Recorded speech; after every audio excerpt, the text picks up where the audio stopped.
What's up, everybody? It's your favorite controversy's favorite nerd, and today we are looking at the big Firebird toy Nicee, which is their take on an Arcee with a very stylized look. It's been the middle of a lot of controversy surrounding sexuality in toys, sexuality in robots, etc., etc. This is how it pretty much comes out of the box. We're going to show you how to transform it into the kind of proper robot mode, what that entails, all of the surrounding things. But first, I want to give a shout out to Lance. He sent this my way. Mike E had one lined up for me too, but I wanted to take advantage of Lance's generosity because he got it so quick. So I'm gonna get this reviewed. I'm gonna get this back in the mail to him. I'm hopefully not gonna break it, but there are a few concerning things regarding it that we will get into. But I will say that right out of the box, my impressions were very positive. But with that being said, in order to get into any of it, we got to get into accessories. She comes with a wide array of hands. She comes with two posing hands. One is a gesturing hand that's very similar to the two different gesturing hands that you saw in the opening footage. And then she comes with one right thumbs up hand. This hand, real quick, the middle finger is like warped. Maybe some hot water will fix that. I'm not sure, but it's like the middle finger is like bent down. It could be an individual, results will vary, but something to think about. Then she also comes with two left and right trigger finger hands and two left and right fist hands. And like I said, that's in addition to the two kind of gesturing hands that you saw in the opening footage. And they're all covered, you know, with the finish of this pearlescent white, which looks really good.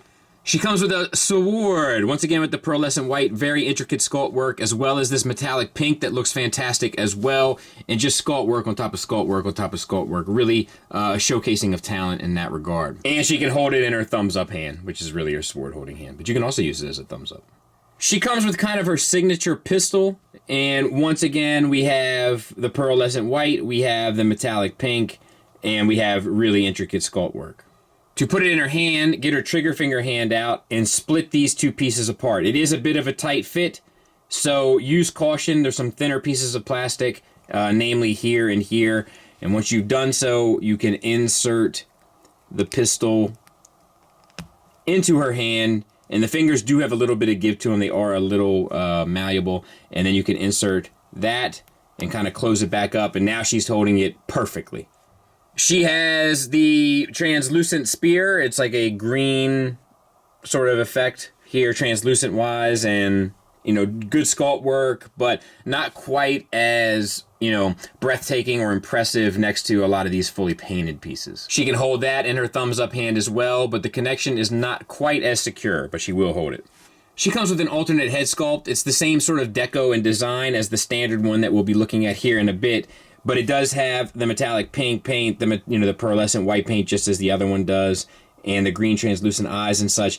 The thing that's different really is the expression, which is supposed to be some sort of screaming face. This is a very anime thing. I don't quite feel like it always looks like a screaming face, but that's what it's supposed to be. She also comes with this, which is part of the vehicle, obviously, but also can be used as a shield. Once again, beautifully painted, but the metallic pink and the pearlescent white, cool sculpt. You know, you can even take this bit out, which we'll talk a bit more about as we kind of move through this. But just, I mean, this thing, it presents very well. To utilize the shield, just take the peg and plug it right into her elbow, and you're good to go. You can also use the hood to store the weapon. It just holds in there with tension between these two pegs. And then she can hold this, you know, I don't know if maybe, you know, you could use it, I don't know what you could use it for, a weird shaped dagger or ninja weapon kind of thing, but she can hold it. So that's the only thing I can come up with.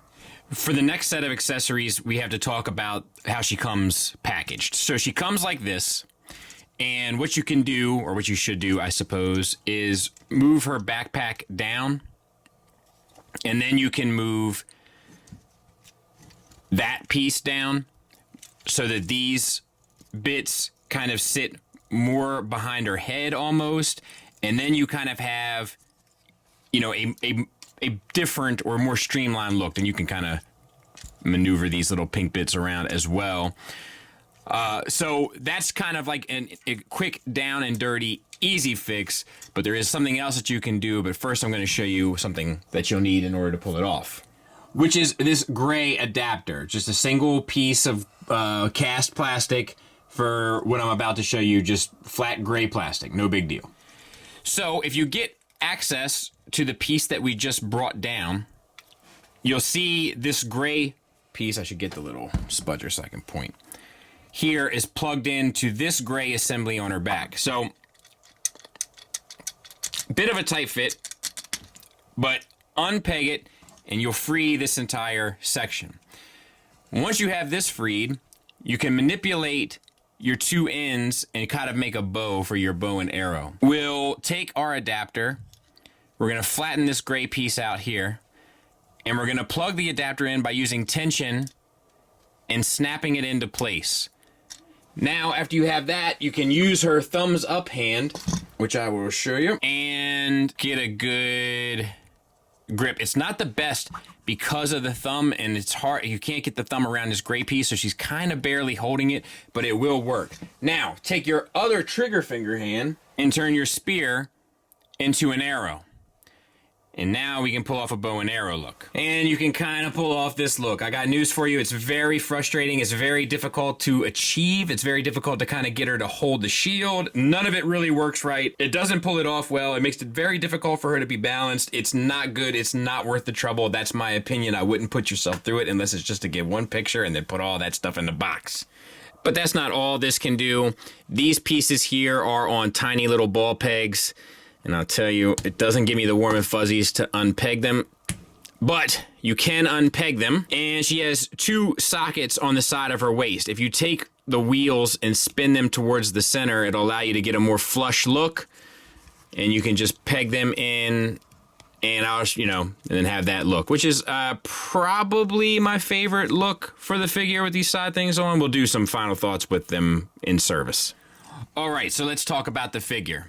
Once again, head sculpt, very stylized, very anime, but looks good. We have the pink paint and the pearlescent paint, and that's throughout. All of the white is covered in that paint. All of the pink is covered in the metallic paint. Looks beautiful. Right out of the box, we have a little turquoise metallic paint accent there on the head as well. Looks fantastic. So the head into the neck rather is on a hinge, and then it feels like the neck into the chest is on a ball peg, which works really well. So using both, you can get the head all the way down, so to speak, and a fair bit up, swivel, confused dog look a little bit, and we have the translucent eyes, which I don't think was the right choice. Just sort of takes away from it. But articulation as well. Now, the tolerance is a little tight for this ball peg especially. Moving on to the arms, a lot of the joints here are die cast. So there's a die cast shoulder joint here, hip joint, thigh joint, knee joint, ankle joint, and I think that's it. But fair amount. So we have just a single hinge. I don't know why I thought it was a double. It's a single hinge that comes out to a ball peg for the shoulder. The shoulder pads themselves are on their own independent hinge, so they can get up a good bit. Still a little limited out to the side and around. So not great. Fine, but not great. Not 90. It's a little shy of 90. Bicep swivel. We have a single hinged elbow that gets you past 90 degrees. And then the hands are on a ball peg. That'll get you in, out. That'll get you up, down. And that'll get you the swivel. Same for the other side. Now, we have, I think it's just a single ball peg from the chest into the abdomen. But out of that, you're going to get your swivel. It does come like kind of at an angle. Once you get beyond a certain point, you can get a little bit, and then it comes down to an angle. Ab crunch forward and back, no problems. And then we have sculpt work. Tons of sculpt work in all over the place, but right there at the elbow, on the joint itself for the elbow, for the abdomen, belly button, the chest, obviously, the little notches there, like a lot of fine sculpt work. Then we have the hips, which are universal. So they peg in here. These also drop down a bit. You can get pretty much the full Van Damme when you drop them down. You can get pretty much the full Monty. You get a thigh swivel. Obviously, a lot of RCs use this kind of engineering where you can crack the leg a bit for an additional bit of it, like for a pose or something if you needed to cheat to pull it off.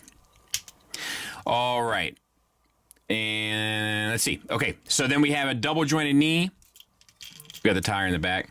This double jointed knee has 2 pistons in the die cast, and they'll both cover down as you manipulate the joint, which is nice. You know, I always like stuff like that. It's pretty cool. And more sculpt work on that pearlescent white, and then we have an ankle tilt down, an ankle tilt up, and a rocker. Does this joint move? No. And then these collapse a bit. I thought. But yeah, overall, and then back here, you can get the backpack a bit out of the way. You can also manipulate these side pieces here. You could have them up if you wanted for like a look behind her. You know, there's a lot of options. It's a very like versatile figure in regards to display. A lot you can do with it. So let's do some size comparisons. So there she is with Fans Toys Rouge, so about the same size, and I'll put in a Masterpiece car for good measure just to give you an idea. So just about in line with the Masterpiece scale, even though it's obviously clearly not meant to fit with the G1 collection, it is scaled that way for a Masterpiece size for the most part. Little short, but for the most part. All right, let's give it a go. Time to transform her. So you want to raise the backpack into the position that it kind of was when you started, like when you got her out of the box. Turn her head 180. I'm not sure. I'm gonna be honest with you. I'm not sure. I think you have to turn the neck, right? Because it's a square peg.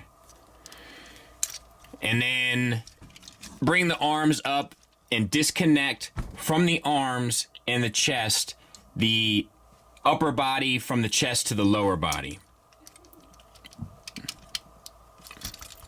There. On the back, this piece with the windshield is on a double hinge. You want to bring that forward and start to line all of this up. This will peg down into these side pieces, and the pegs for these side pieces will fit into the holes there. And I will do my best. The problem is the shoulders. Just manipulate them as you need to get them out of the way. And peg. Peg, that's one side, and peg and peg. Our next objective is to get this peg on the flat surface here above the neck into that hole there on the elbow. Now you have this hinge, and this ball peg to work with in order to pull that off. And obviously you have to rotate at the bicep swivel in order to get the elbow in line. And then just as a matter of lining it up, and then pegging it in. But that is all sorts of not right. Let me spin it around. Yes. So you want the elbow towards the inside. And that will allow you to have the hand down along the side of the chest. So we'll do the same on this side, hopefully a little bit easier and a little bit better. Spin, bring it down.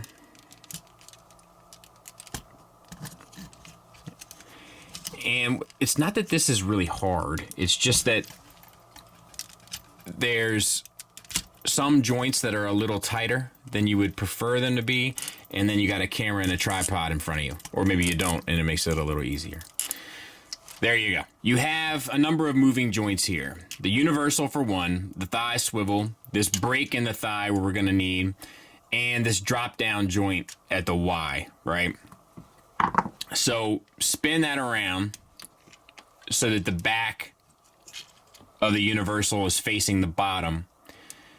And the goal is to get that hole lined up with this peg here by the elbow. Now also you want to pinch the heel. Remember I told you I thought that could collapse a bit and move a bit in order to better secure the figure. It can, it's just really tight. Move it down and around with the clowns from out of town.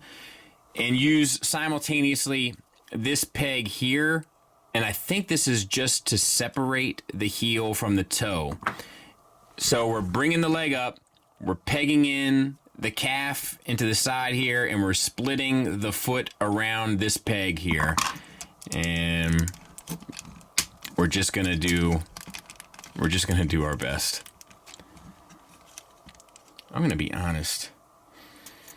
I think, and I don't, if this were on the inside, if that shoulder pad were on the inside, and then this elbow,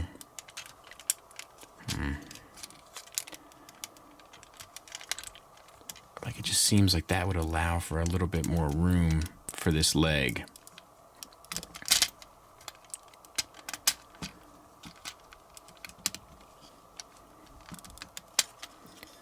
I mean, I don't know. That's not hateful. You know, I got to tighten this up a bit, but that's not hateful. We'll do the same thing on the other side. So, using that hinge, splitting it. I'm not going to have the room, am I here? So, I don't know if we're going to be able to do it. You know, there was another one. It was that iGear Arcee that like always looked like a mess from underneath. This might be a similar, or maybe I'm not doing it right, which is possible.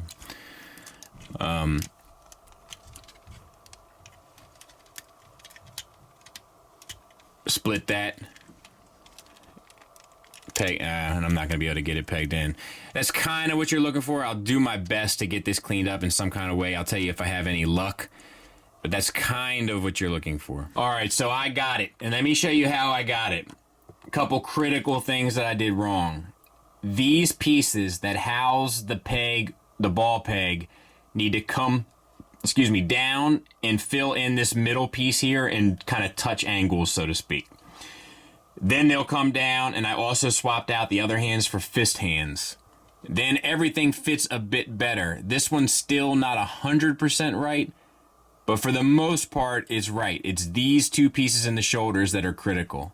And then make sure that both the mushroom pegs are facing you, and then you'll notice that the arms, let me back out just a taste.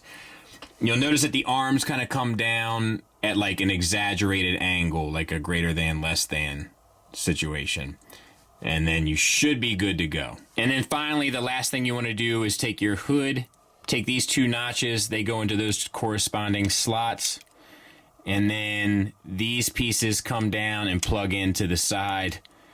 And that's going to give me a bunch of grief too, it appears. But, good grief. This transformation kind of sucks. And it's not that challenging. It's just that it's just not super toleranced well to handle it.